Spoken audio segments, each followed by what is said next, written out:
The storm wasn't coming. It was already here.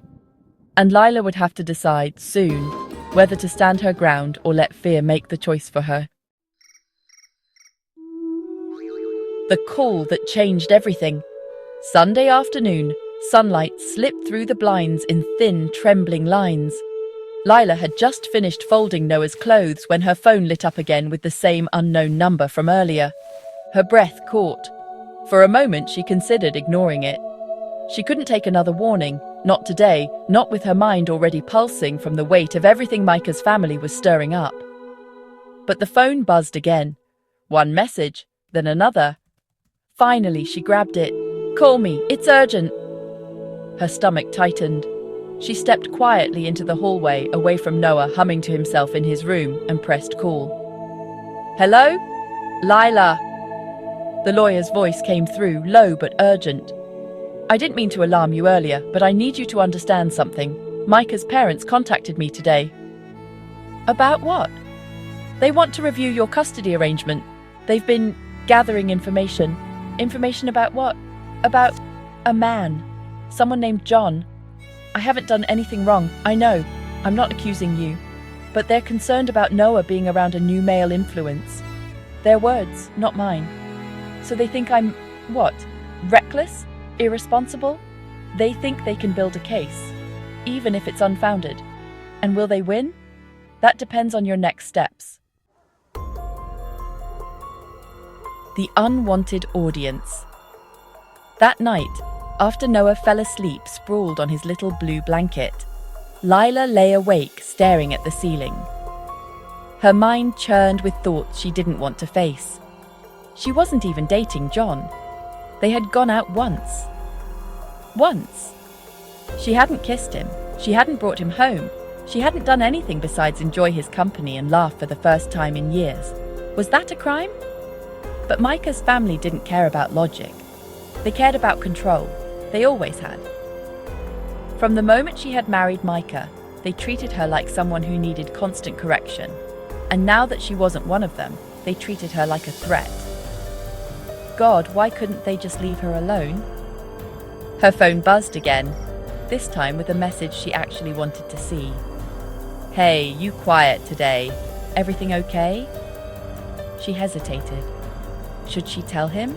Should she involve him? Would that make everything worse? Finally, she typed, "Can we talk tomorrow? I'll be there, anytime you need." Noah ran out the door at that moment, interrupting the tension, waving a drawing in his hand. "Mommy, look! That's beautiful, baby!" "Daddy said Mommy makes bad choices." "Noah, who told you that?" "Grandma. She told Daddy. Daddy told Auntie. They were talking when they forgot I was there." "You talk about morality, but you're poisoning a 3-year-old to turn him against me?" "I didn't." "Save it. If you want to have a real conversation, you can call my lawyer." Then she took Noah's hand and walked away before they could see her break.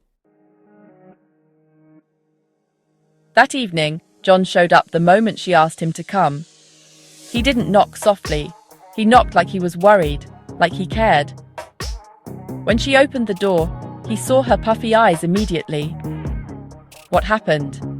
he asked, his voice low, steady, gentle in a way that nearly undid her.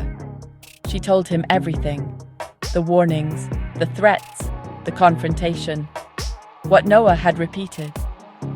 John paced slowly, jaw working, hands clenched at his sides.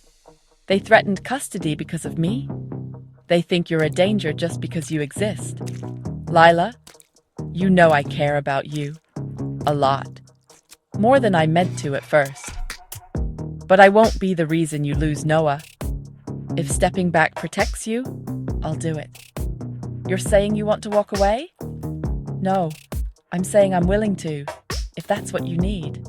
I don't know what I need. I just know that I'm tired of being controlled, tired of living scared. I will not pressure you, but I won't disappear unless you ask me to."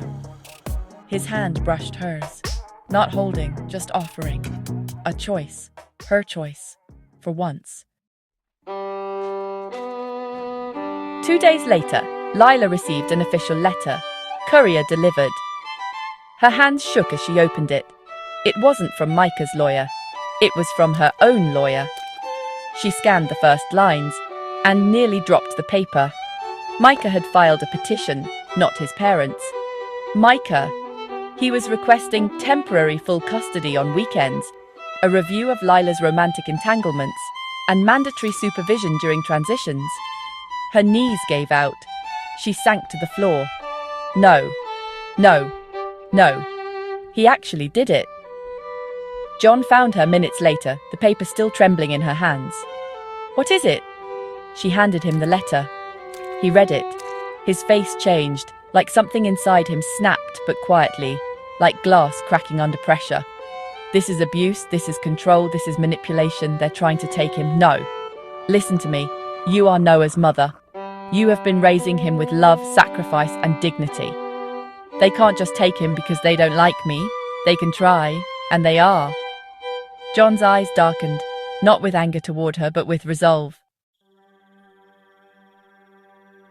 Her tears fell silently. For the first time since leaving Micah, she didn't feel alone. Not even a little. That night, after Noah fell asleep and the house finally quieted, Lila stood in her kitchen staring at the custody letter. A storm had begun. A frightening one. One that threatened to rip her life apart. But something inside her shifted. She wasn't that broken, naive girl anymore. She wasn't the woman begging Micah to choose her. She wasn't the daughter-in-law shrinking under someone else's expectations. She was Noah's mother. She was allowed to love again. She was allowed to heal. She was allowed to choose herself. And if Micah wanted a fight, he would get one. But not like before. Not with fear, not with trembling. This time, she had God.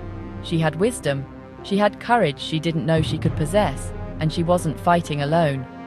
Lord, if this is the path, give me the strength to walk it. The storm raged outside, wind rattling the windows. But inside Lila, a different storm was rising.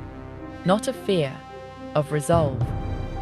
Because if Micah's family thought they could take Noah, they had forgotten who they were dealing with. Lila wasn't running anymore. She was ready.